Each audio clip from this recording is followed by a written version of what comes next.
6 years ago, we knew very little about the great-grandfather of my wife, only that he fought and died in World War I. With questions in our head and curiosity spiked, we researched using his personal history to try and find out where he served, places he visited, and battles he fought, and eventually where he met his demise.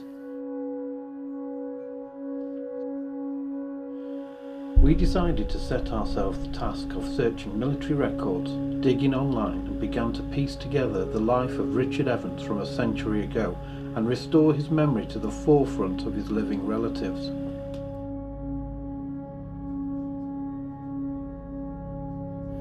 At the same time, I researched my own family history, looking at my great-grandfather who served with the Royal Garrison Artillery.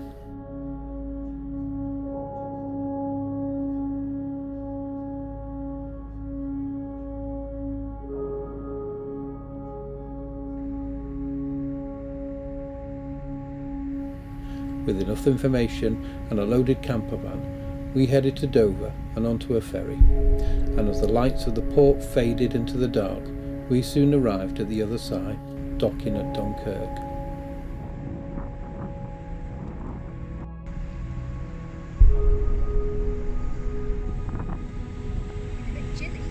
Cheers. So a short drive to Dunkirk, where we caught a few hours rest.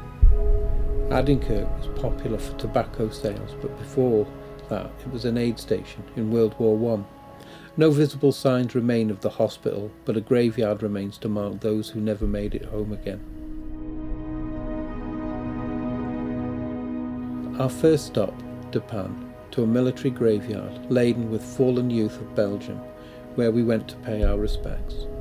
Frank Mayhew, a personal friend of ours, works tirelessly during remembrance dedication for Commonwealth soldiers, so we decided a personal visit to one of Frank's ancestors was a way we could pay back some of the fantastic work that he does. Frank's ancestor was a young soldier called Remy, who died after a short period of service in World War I. We decided to give him a Christmas card from Wales and extend our thanks for his sacrifice. And at the going down of the sun, we would remember him.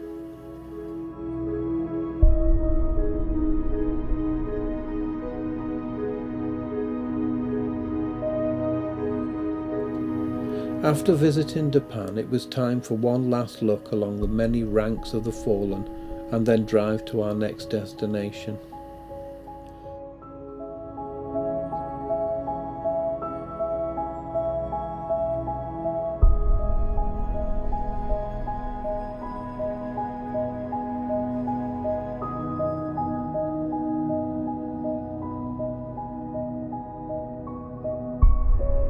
Coxside Cemetery was only a short drive, and within its bounds lie some of the gunners who fought shoulder to shoulder with my great-grandfather, and now Coxside is their eternal place of rest.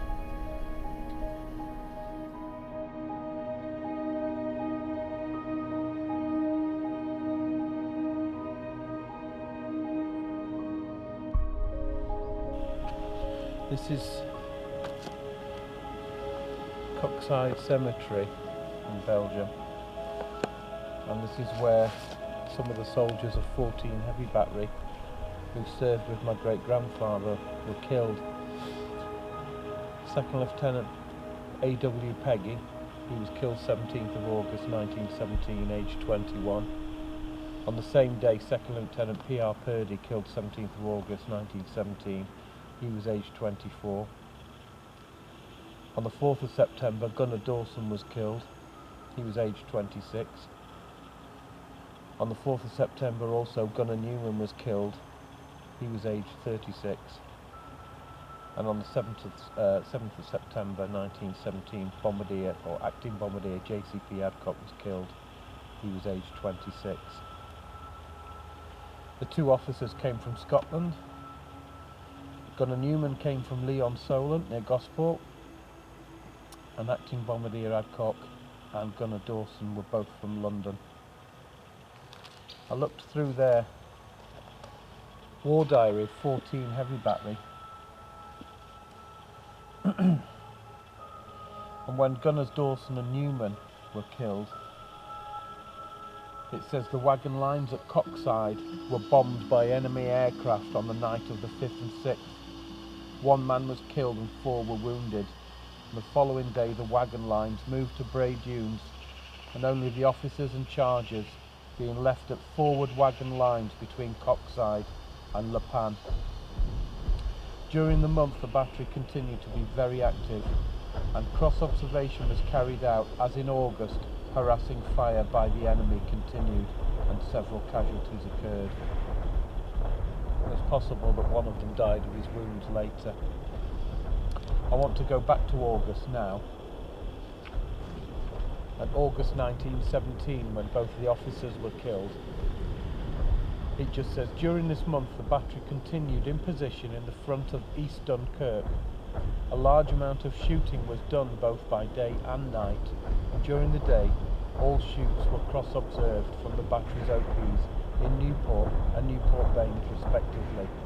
Although the battery was not subjected to any destructive shoots, the personnel were considerably harassed both by day and night by hostile shelling of the battery and roads and light railways close by. Several casualties occurred, including Second Lieutenant A.B. Peggy and Second Lieutenant P. Purdy, both killed on the night of the 17th and 18th of August.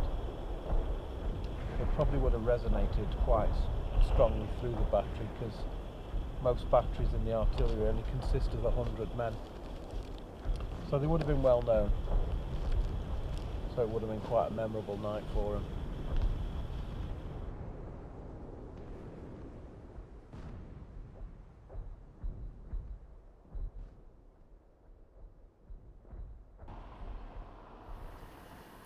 Cassel, in northern France, is a town that sits high up on the French plains. We park next to a cemetery, noticing the scars still visible in the stone structure from the wars.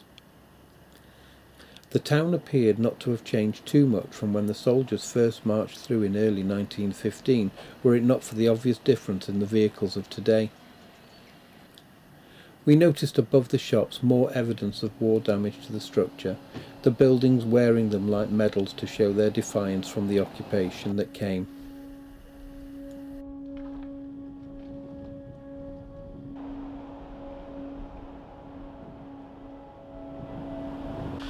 We're in Cassel, in northern France, and this is where Private Evans spent some time before he went to the front. And I just wanted to get that in the background there, because without a doubt he would have marched through that and then up there into the square. Cassel is also the place where they read out the signal from the King to the Midland Division, congratulating them and wishing them all the best before they went to the front. But we think he would have spent some happy times here before he went to the front himself. And the people have been very friendly as well. It's a beautiful town, beautiful town.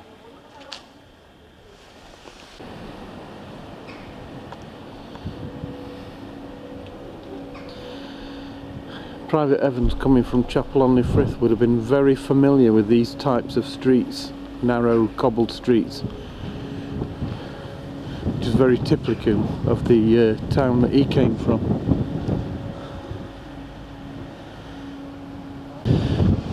The town had a massive strategical importance because it was up so high. As you can see in the background over there, the viewpoint that you've got is huge, and it pans right across the horizon here. But it wasn't just modern times that found it of use. It goes back to the Romans, and you can see in the middle there, you can see the Roman road that's leading up to it, and a lot of these old walls and cobbled roads as well down here, they're all in place by the Romans. This place must be beautiful in the summer.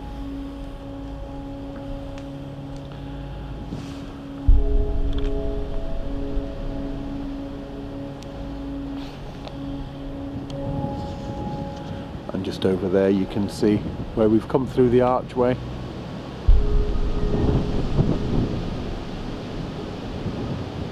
The Roman streets, cobbled roads.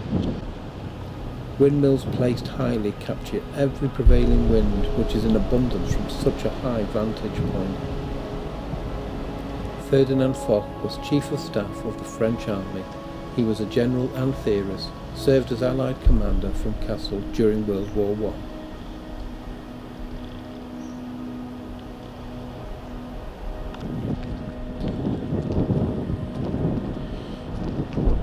This monument is depicting some of the battles that happened here in Cassel, going back to 1071 on the other side. Well, looking up here, you got more recent, and you can see there, look, these are the impressions of bullets from the Second World War.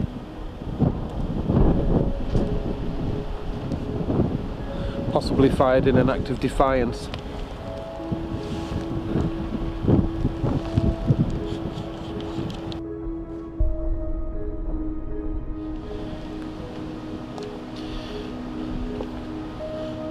Even those trees have been made out of concrete, haven't they? Certainly will.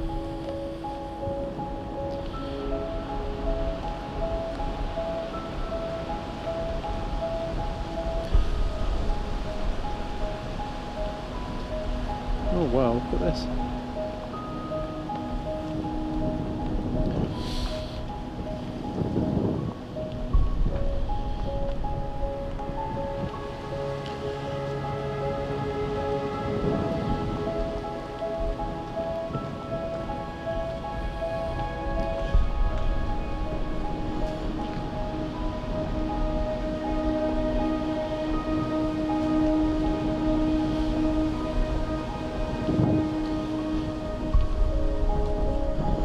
Quite unique, isn't it?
This is what it's like inside one of the bunkers. A lot of people passed through here. A lot of people died in here. It's amazing this one's in such good condition because it's actually still nice and dry. An idea of what the advanced dressing station looked like. So the doorways there that we went through. Now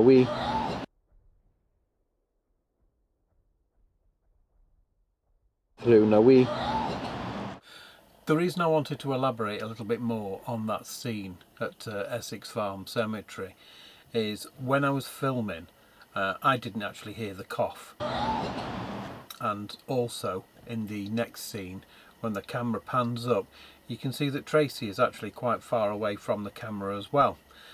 I also was very aware that I was not near anybody. There was nobody in the vicinity of me, and there was no footpath or anything, so there was no other body around us at that time, which was quite evident. The only reason I wanted to sort of go back into it, and the reason that I included it into the actual film that I've just made, is I am open to the concept of paranormal activity or events that I can't explain, but I spoke at length with my wife and we discussed it, and we just could not find a rational sort of explanation to find out why we had just this like disembodied cough that had appeared in the audio when there was clearly no one around. So the only conclusion, if it was paranormal, is that obviously it was an aid station, and obviously chest wounds and various horrific wounds which were received from artillery and stuff like that.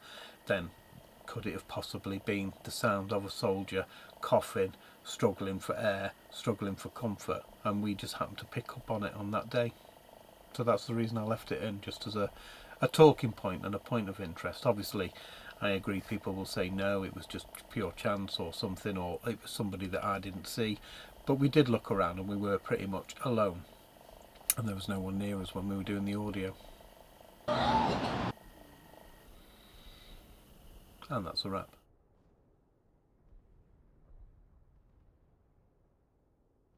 That one that's there, that's the officers, and then further up to the top there, as you can see, where the cooks were, QM stores and officers, and then obviously people were treated there. So, and that's how they split them into small wards there. So just enlarge that a little bit. Officers' mess, Ward 1, Ward 2, I cannot read that. Dressing rooms, mess, and wounded aid station, Ward 3. And that's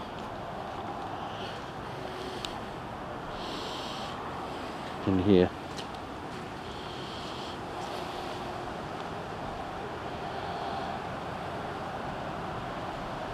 What a hive of activity this must have been.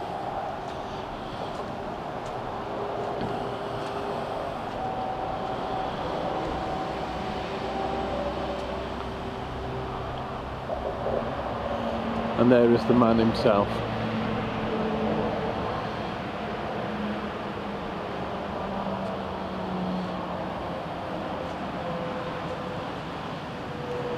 And then that gives you an idea of what the dressing station looked like when it was in action. And where that gentleman is standing now is pretty much, that's where I'm standing now, between the two doors there. Look, there's one door there and there. And if any of you are unfamiliar with Flanders Fields, the poem, I'll put it up now. In Flanders Fields the poppies blow, between the crosses row on row that mark our place, and in the sky the larks still bravely singing fly, scarce heard amid the guns below. We are the dead. Short days ago we lived, felt dawn, saw sunset glow, loved and were loved, and now we lie in Flanders Fields. Take up our quarrel with the foe. To you from failing hands we throw the torch. To be yours hold it high. If ye break faith with us who die, we shall not sleep, though poppies grow in Flanders Fields.